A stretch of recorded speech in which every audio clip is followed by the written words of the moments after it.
Boa tarde a todos. Eu sou a Lúcia Mouradi. A gente está começando mais um episódio do Conversas Construtivas. E o nosso convidado de hoje é o Ricardo Mateus, fundador da Brasil ao Cubo, uma empresa que vem crescendo bastante, ganhando muito destaque na mídia e ajudando a promover a construção off-site. Ricardo, muito obrigada pela sua participação. Prazer tê-lo aqui conosco. Bom, gente, muito obrigado aí pelo convite. Realmente é uma honra aí poder participar aí desse bate-papo. Vamos juntos aí trocar algumas figurinhas, conversar um pouco sobre essa questão da industrialização da construção civil no Brasil e bora lá, vamos juntos.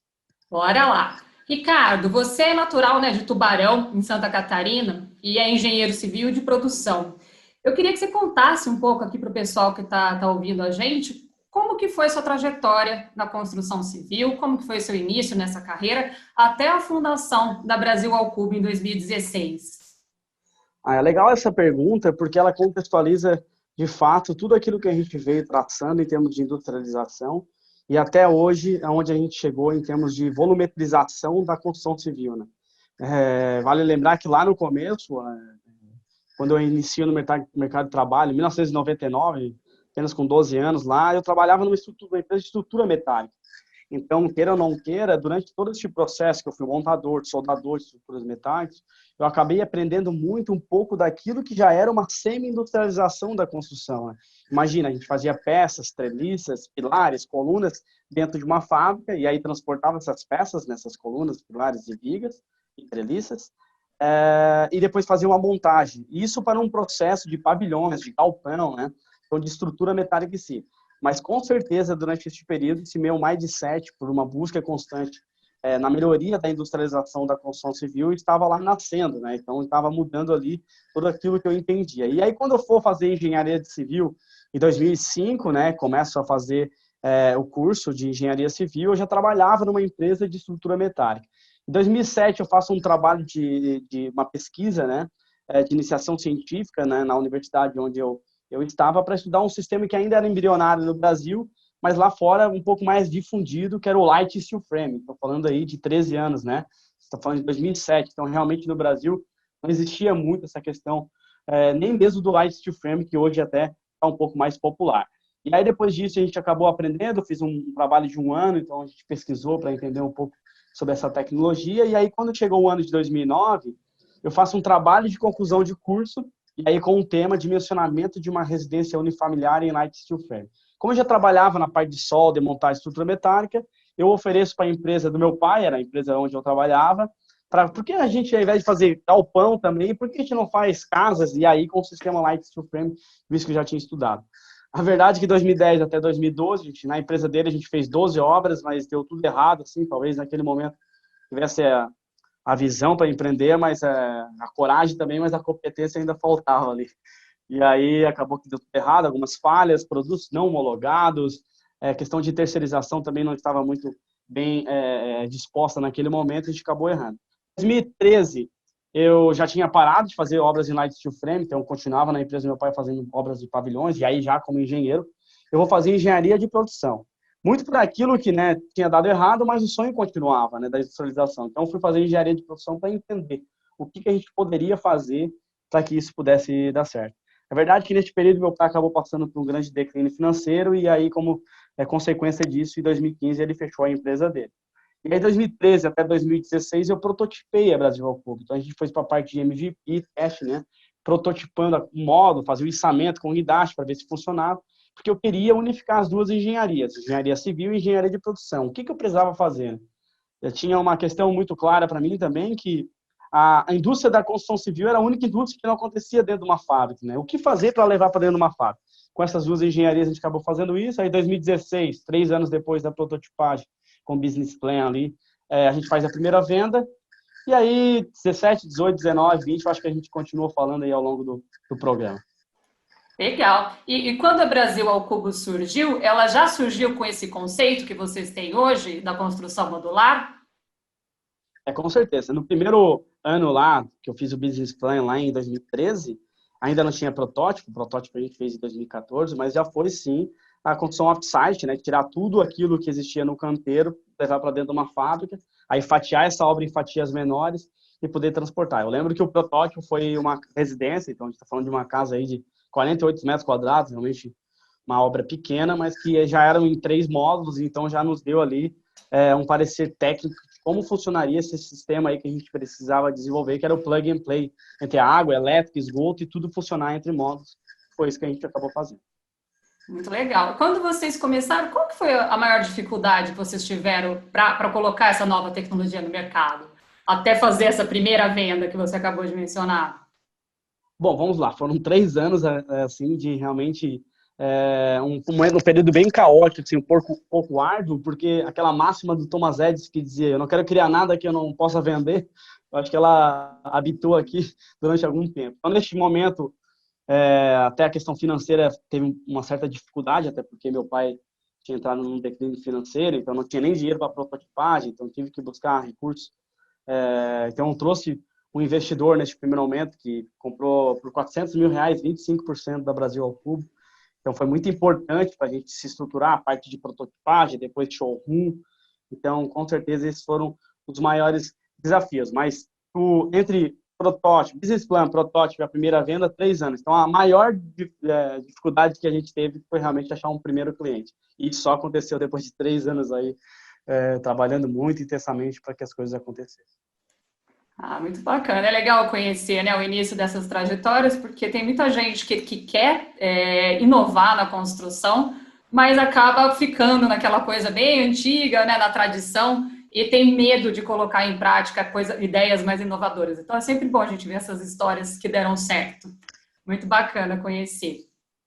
O Ricardo, com esse método plug and play, então vocês entregam já os módulos prontos, né? Com as conexões hidráulicas, elétricas, tudo preparado. Como que funciona a criação de um projeto com essa tecnologia? Desde o desenvolvimento lá na fábrica até a entrega, a montagem no local? Bom, vamos lá. A Brasil Cubo é uma empresa de soluções construtivas ágeis com pensamento modular. Quando a gente se comporta dessa maneira, a gente está dizendo para o mercado que a gente entrega de ponta a ponta. Em outras palavras, o que isso quer dizer? Desde a parte de fundação, infraestrutura, paisagismo e aí pavimentação lá para que a obra aconteça, até a fabricação dos módulos na fábrica, transporte, instalação e acabamentos. Então, tem todo um conglomerado de disciplinas que a gente resolveu entregar de ponta a ponta, turnkey mesmo, né? Então, é chave na mão para o cliente. Então, para isso, tem uma parte que é on-site e uma parte que é off-site. A gente precisa fazer as estruturas, as fundações lá no local para depois as coisas se conectarem, né? E o maior desafio disso tudo é que a gente tem que ter um entendimento claro que lá na frente a obra vai ser um grande conglomerado. Por exemplo, a gente acabou entregando agora 2 hospitais, cada um tem 60 módulos, cada um.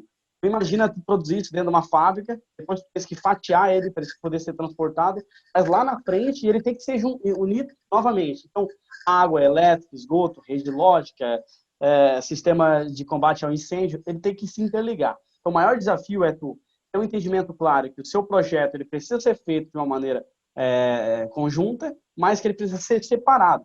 E aí, para isso, a gente desenvolveu esses sistemas que a gente só pluga um módulo no outro e tudo funciona de maneira instantânea. Para isso, a gente conta aí com 50 engenheiros e arquitetos que trabalham aí no nosso núcleo técnico, realmente bem interessante para que a gente possa ter essas questões aí técnicas evoluídas.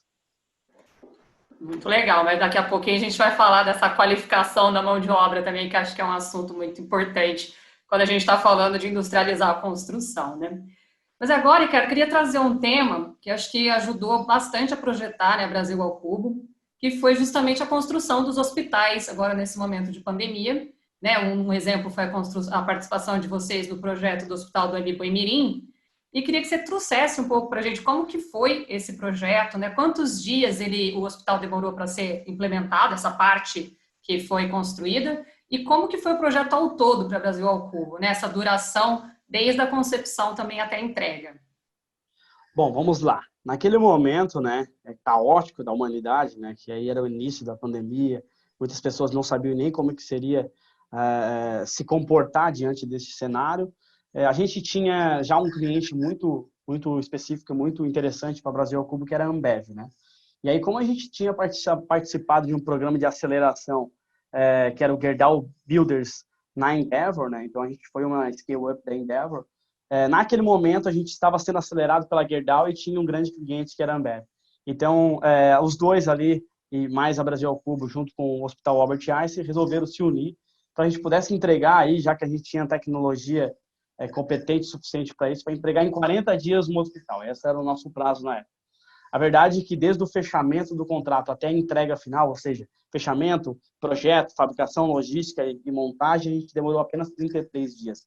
Então, realmente foi um recorde muito marcante para a construção civil brasileira, porque neste momento a gente estava ali entregando uma obra com todas as normativas técnicas, seguindo aí a RDC 50, que são para obras de saúde, né? Então, naquele momento a gente estava entregando não um hospital de campanha, mas sim um hospital que deixasse um Perene, legado né? lá para a sociedade. Exatamente, é um hospital de verdade, em outras palavras que a gente chama, né? Então, todas as normativas técnicas obedecidas ali, a gente entregou em 33 dias, entre fabricação, projeto, fabricação e montagem, né? Não é que a gente teve lá 30, 60 dias para projetar, por exemplo. O projeto a gente demorou 3 dias, né?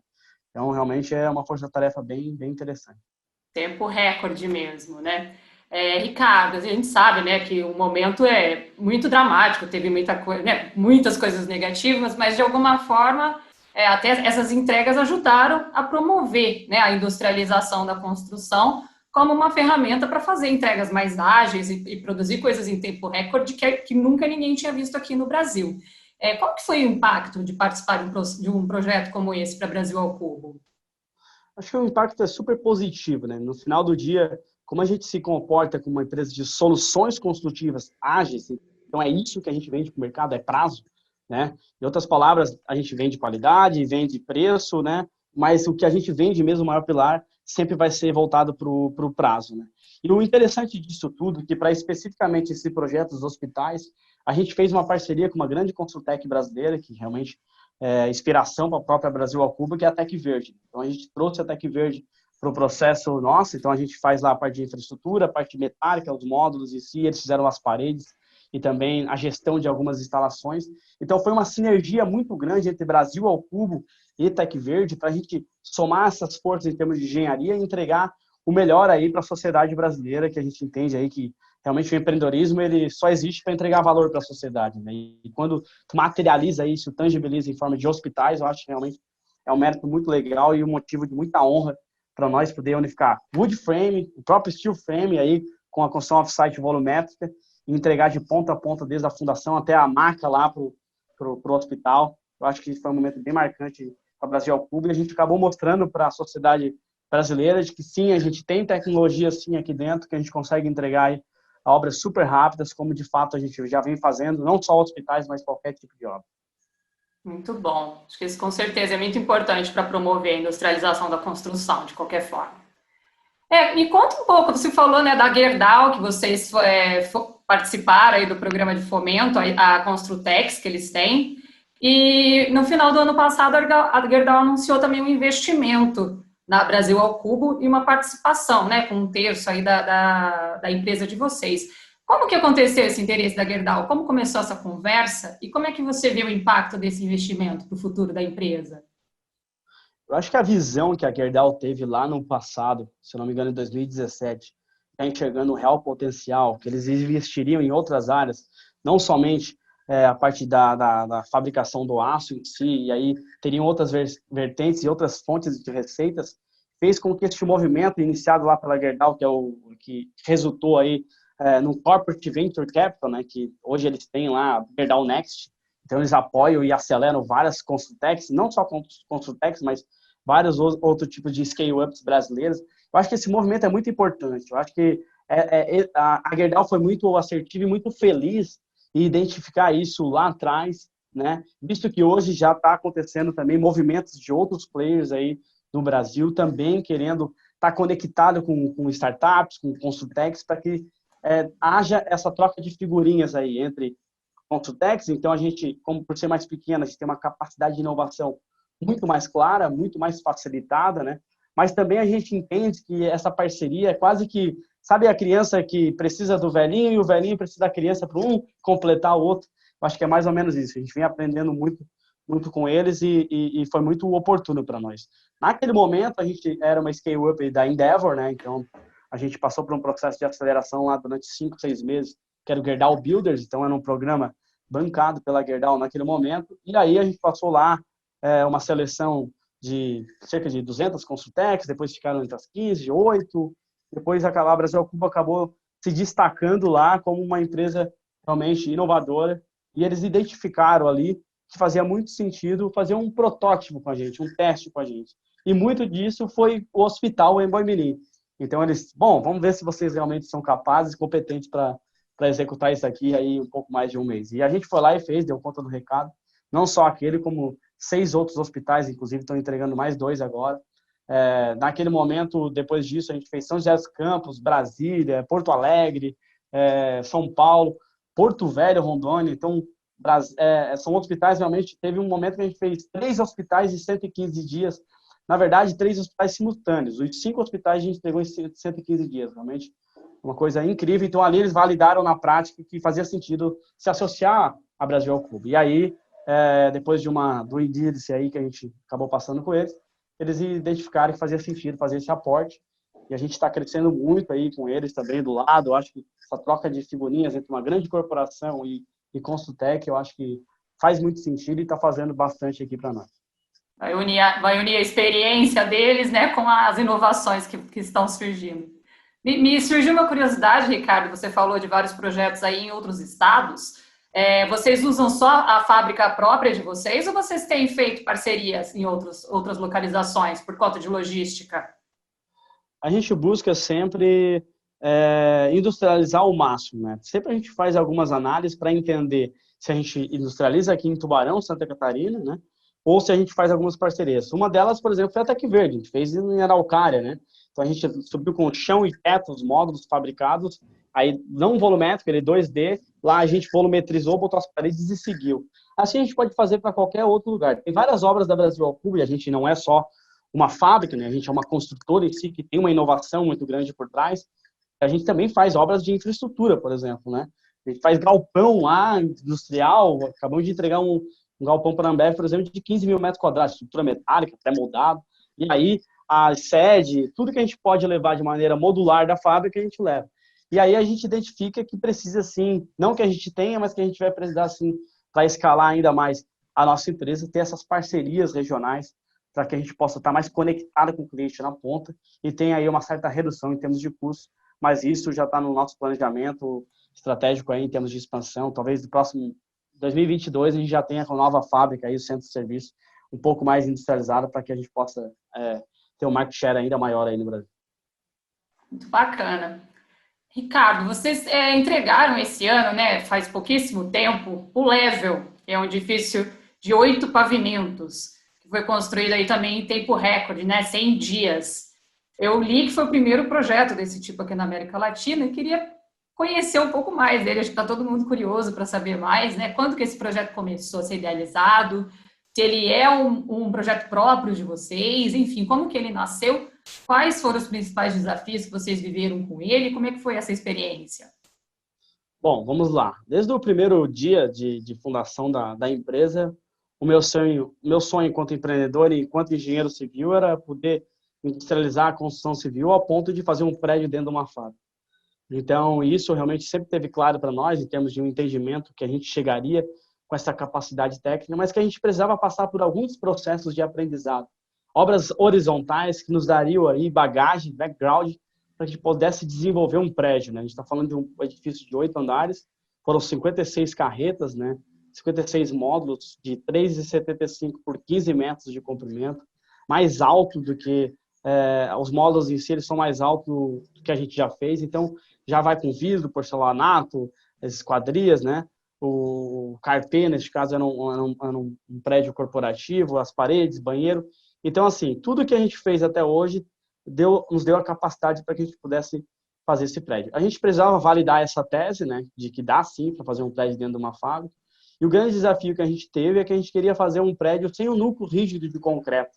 Sabe que a estabilidade global aí para uma edificação, o concreto armado ele traz uma facilidade muito grande. Mas a partir do momento que tu tira isso, tu tira o núcleo rígido do próprio prédio, tu precisa substituir isso com diafragmas aí rígidos a cada pavimento, contraventamento rígido, tirantes, né, que são barras submetidas somente à tração. Então a gente atirantou bastante coisa dentro das paredes, das próprias lajes. Então teve um desafio muito grande de engenharia para isso. Então a gente trouxe aí algumas engenharias externas também para apoiar o Brasil ao Cubo, mas realmente ficou fantástico o resultado. Não poderia ser melhor, a gente está super feliz, a gente entende que está validado o produto, e o tamanho de mercado é gigantesco, a gente vai explorar isso cada vez mais, já estamos vendo 2 terrenos agora, um em São José dos Campos, outro em São Paulo, na verdade são 3, outro aqui na nossa cidade também, para a gente possa fazer aí os próximos prédios e com certeza vai ser uma revolução na construção civil brasileira, porque tempos de instalação, por exemplo, período que a gente instalou foram 17 dias, né? Então, assim, teve 100 dias entre fabricação, projeto e montagem, mas a gente está falando que 17 dias subiu lá com unidade os 56 módulos. A gente acredita que vai chegar um momento que realmente vai fazer um prédio desse em 2 semanas aí, com todos os acabamentos, e é isso que a gente está focado e é isso que a gente vai focar para os próximos anos aí. Nossa, imagina a surpresa, né? Um dia não tem nada, 2 semanas depois tem um prédio de 8 andares. É bem impressionante mesmo. Uma coisa Ricardo, realmente... Pode falar. pode falar, né? Que eu vi que o segundo piso, né, desse edifício foi o maior módulo que vocês já produziram aí na construtora, que era super pesado. E eu queria saber como é que foi essa experiência da instalação desse módulo. É uma coisa realmente fantástica. Um módulo de 3,75 por 15 metros de comprimento, a gente está falando de um módulo de 13 toneladas. E ele foi erguido lá no topo desse edifício. Então, se for avaliar, realmente foi tudo, algo inédito. Então, a gente contou aí com uma engenharia super específica, a gente fez a double check também com uma segunda engenharia para verificar, de fato, que a gente ia conseguir, em termos de dimensionamento, fazer esse edifício, né? Foi um desafio super bacana, mas uma aventura super legal também. Eu acho que o engajamento de todo o time da Brasil ao Cubo fez com que a gente tivesse esse resultado incrível. O nosso time aqui é focado em entregar o melhor para o cliente, né? Então, eu tenho aqui como os verbos da empresa o aprender, ganhar e dividir. Então, a gente sabe que precisa se desenvolver em termos de aprendizado, precisa ganhar. Eu acho que o empreendedorismo não é pecado ganhar dinheiro, mas a gente precisa dividir. E a gente tem um pouco disso, de partnership da nossa empresa. E quando a gente leva isso, o resultado disso é um engajamento fantástico, não só de colaboradores, mas também de sócios, que hoje eu tenho, né? São 12 sócios, então eu sou ainda o majoritário da Brasil Cubo, mas depois eu fui dividindo algumas parcelas com essas pessoas específicas. Eu sempre tive o entendimento também, claro, que um empreendedor ele não cria uma empresa, ele cria um time e o time é empresa. O time cria a empresa. Em outras palavras, estou aqui para dizer que assim, não é só mérito meu, acho que todas as pessoas que eu trouxe, todos os colaboradores e sócios, cada um teve ali a sua oportunidade de contribuir. E não é porque eu tinha lá uma ideia, um produto, e que ele não foi mudando a ponto de chegar aí no máximo de industrialização, que é o level hoje, que é esse edifício aí, o primeiro edifício volumétrico feito off-site aí da América Latina. Maravilha, hein? E, Ricardo, até trazendo esse assunto da equipe, acho que um dos principais desafios para a industrialização da construção hoje é a mão de obra qualificada, né? E a Brasil ao Cubo vem crescendo, vocês estão crescendo os negócios, entregando cada vez mais projetos. Queria saber como que está sendo esse desafio de contratação, né? Como é que é a qualificação da sua mão de obra? Essas equipes que participam também da instalação em loco, elas são todas próprias? Queria que você compartilhasse um pouco aqui com os empreendedores que nos assistem, né, com os empresários em geral, que acho que esse é um ponto crítico para todos, sobre como vencer esse desafio da falta de mão de obra qualificada. Bom, vamos lá. Realmente, a questão de mão de obra vai ser deficiência nessa área da construção civil, como vai ser a deficiência em várias outras áreas aí para todo empreendedor, né? Vai ter que buscar se reinventar para que possa ter uma melhoria nesse sentido, né? A Brasil ao Cubo, e aí eu vou brincar aqui com um termo que já existe, mas faz muito sentido para nós, que a gente passou a ser quase que, e aí eu vou falar entre aspas, mas quase que um marketplace da construção civil em termos de plataforma. Por incrível que pareça, a gente tem uma fábrica, então eu tenho uma plataforma física, que é essa fábrica, que outras empresas adentram a nossa fábrica para prestar o seu serviço.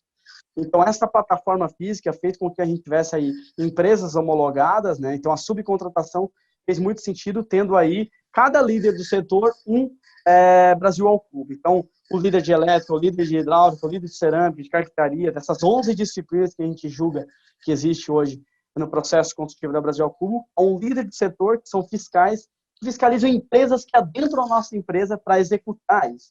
Então, essa escassez de mão de obra, a gente fez com que a gente diminuiu dessa maneira. Então, a gente traz empresas que já estão desenvolvidas, de elétrica, de hidráulica, adentro da nossa plataforma física, que a gente chama aí, que é o nosso Parque Fabril, executam o seu serviço e depois a Brasil ao Cubo lá faz a logística e faz a montagem aí 100% da Brasil ao Cubo. Mas o meio a gente acabou subcontratando. Eu acho que isso foi uma grande sacada, porque a gente conseguiu ter uma capacidade produtiva e esses terceiros nos ensinaram muito. Eles já tinham o background lá. Pô, empresa de elétrica, eles já sabem exatamente o que se fazer. Empresa de carpintaria ou de ceramista já sabe exatamente o que fazer. Então, a gente supriu esse déficit aí com as subcontratações e aí sim, os fiscais, os líderes de setores, aí 100% do Brasil ao Cubo. Maravilha, bem legal. E aí, eu falei da fábrica, eu acho que é interessante também, só desculpe interromper, mas aí tem a parte de projetos, né, que é engenharia e arquitetura. Então, a gente não sabe qual a graduação que, de fato, a gente contrata, se vai ser engenharia civil, se vai ser engenharia de produção, ou se vai ter que fazer uma nova engenharia, é uma coisa ainda que ainda está na esfera do intangível. Vai fazer Universidade Brasil ao Cubo, já já. Talvez esse seja o sonho. Mas, assim, já está tendo algum movimento aí de algumas empresas, inclusive pós-graduação em construção industrializada, o ITE, tem o CTE também, que está bem engajado em desenvolver essas mãos de obra aí para esse setor. Mas, realmente, é um desafio muito grande, né? A gente precisa... Todo mundo não sabe muita coisa ainda, então entra aqui, a gente precisa se desenvolver, trocar essas informações, essas figurinhas. Mas a gente está indo super bem. A gente está subcontratando também algumas engenharias mais específicas, externas, não só Brasil ao Cubo. Até então a gente caminhou com as próprias pernas, mas a gente está chegando que a subcontratação de engenharia também vai fazer muito sentido para nós, principalmente pela demanda gigantesca que apareceu aqui nos últimos anos. Boa! E eu queria que você contasse um pouco, né, dos planos que vocês têm aí para os próximos meses, próximos anos. Você teve alguns projetos de muito destaque. E se você pode contar, dar um spoiler do que vem por aí. Bom, vamos lá. A Brasil ao Cubo hoje ela tem um parque fabril limitado, então a gente sabe disso. Então, a gente precisa expandir por meio de fábrica nova. Então a gente quer colocar um pouco mais de indústria 4.0 lá dentro, embarcar aí uma automação legal, uma robótica mais interessante, visto que hoje a gente faz o produto, a obra industrial, né, dentro de um parque fabril, mas não é muito industrializada ainda. Essa é uma verdade, a gente não tem problema algum em falar. A gente ainda tem muitos processos artesanais. A gente sabe que a gente pode ter um ganho muito grande de produtividade e também de redução de custos. Porque quanto mais automatizado, mais industrializado, menor o custo lá na ponta para o cliente. E assim a gente vai conseguir aí galgar uma capacidade produtiva maior. Então a gente está entendendo que em 2022 aí a gente já tenha uma nova fábrica e aí sim um pouco mais, um pouco não, aí 100% industrializada, com todos os processos, centro de serviço, jateamento com cabines de pintura lá na ponta, centro de furação, usinagem para as estruturas. Então é isso que a gente está focado. Então, se tem algum spoiler a ser dito, é que a gente está focado no novo parque fabril, não sabemos onde vai ser, não sabemos o tipo de investimento de onde virá, mas enfim, isso está claro para nós. Muito bem. Ricardo, eu tenho seguido você também, né, nas redes sociais, LinkedIn e tudo mais, e vejo que você tem um espírito bem empreendedor mesmo, né, e promove aí a ousadia, né, que as pessoas testem as suas ideias. Queria que você finalizasse essa entrevista com um recado para quem é inovador, para quem tem boas ideias na cabeça, para que você traz de motivação para o pessoal fazer a ideia sair do papel e transformar em realidade?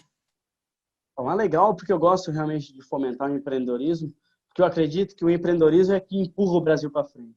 Se vocês entrarem dentro da nossa fábrica, aqui realmente tem uma frase: empreender é empurrar o país para frente. Então, a gente acredita muito nessa geração de valor por meio do empreendedorismo. Por isso que, além de ser empreendedor, eu também busco incentivar algumas pessoas para que também sejam, né?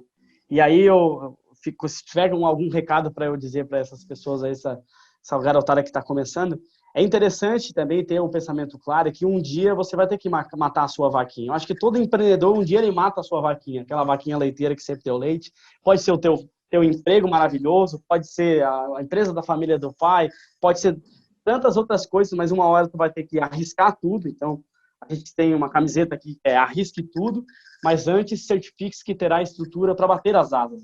Então, a gente sempre apoia esse movimento de empreendedorismo. E realmente o arriscar tudo às vezes tu tem que dar all-in e fazer as coisas acontecer. E eu busco incentivar, realmente assim, as minhas redes sociais elas são abertas, então qualquer um pode vir conversar comigo, vamos trocar figurinha, vamos se adiantar, todo mundo anda para frente aí, portas abertas. e empreender realmente é empurrar o Brasil para frente. E aqui tem uma frase muito clara, que a gente sempre brinca aqui na Brasil ao Cubo, que é nos vemos no topo. Quando a gente coloca essa frase, né, nos vemos no topo, não é que eu estarei no topo, na verdade todo mundo estará no topo. Então é isso que a gente busca em termos de motivação diária, até para o empreendedor que está aqui dentro da nossa companhia, empreendendo lá nos seus departamentos, nos seus setores, né? Então essa é uma espécie de motivação para a gente possa realmente ajudar nessa geração de riqueza para o país, por meio de pagamento de impostos, geração de empregos. Então a gente acredita muito. E hoje a gente está muito feliz com o movimento que a gente vem fazendo e também gostaria que tivesse ainda mais movimento e conte com a Brasil ao Cubo nesse apoio. Muito obrigada, Ricardo. Muito obrigada pela entrevista, conteúdo muito valioso. A FEICOM também, né, promove a industrialização na construção. A gente também tem promovido o trabalho de empresas que trazem inovações, né, e também formas mais sustentáveis para a gente construir a construção do futuro, né, para a gente tenha cada vez mais eficiência para trazer mais resultado a um curto prazo, né, no melhor prazo, digamos assim, entregando com mais qualidade e eficiência. Então, eu quero fazer um convite para quem está assistindo a gente aqui, para que também acompanhe os conteúdos que a gente coloca no FEIConnect. Você também, Ricardo, a gente tem um canal de conteúdos da FEICOM, que fica no nosso site, onde está o Conversas Construtivas. A gente também tem um canal de podcast, tem webinars e lives, para o pessoal se manter atualizado sobre as tendências da construção. E fica aqui o convite para que você visite a FEICOM, de 14 a 17 de setembro, e estamos aí, para o que der e vier, e trabalhando pela construção do Brasil. O legal, e aí só para a gente fazer um adendo e finalizar a nossa conversa, é que a própria FEICOM foi motivo de muita inspiração até para a própria Brasil ao Cubo, né? Lá em 2010, 2009, com a faculdade, eu fui numa FEICOM, em 2014 eu voltei na FEICOM também, nesse processo que eu estava aí de prototipagem da Brasil ao Cubo, e lá a gente sempre encontrava um pouco daquilo que era a industrialização, de obras um pouco mais industrializadas, e sempre foi motivo para que a gente pudesse aí desenvolver a própria Brasil ao Cubo. E lá, naquela época, eu lembro que eu tinha um sonho que um dia eu ia expor na FEICOM. Meu pensamento era, um dia eu vou colocar uma obra aqui dentro da FEICOM para mostrar todo o nosso trabalho. Eu acho que esse momento está chegando, a gente ainda não expõe, mas vai chegar um momento aí que a gente vai ter uma obra dentro da FEICOM e vai ser um motivo de muita honra aí para o nosso time da Brasil ao Cubo, tá bom? Muito obrigado aí. Será uma honra para nós também. Agora você já é parte da FEICOM, Ricardo. Que legal. Obrigada, viu, pela entrevista. Valeu, gente. Obrigadão aí. Um abraço. Tchau, tchau. Tchau, tchau.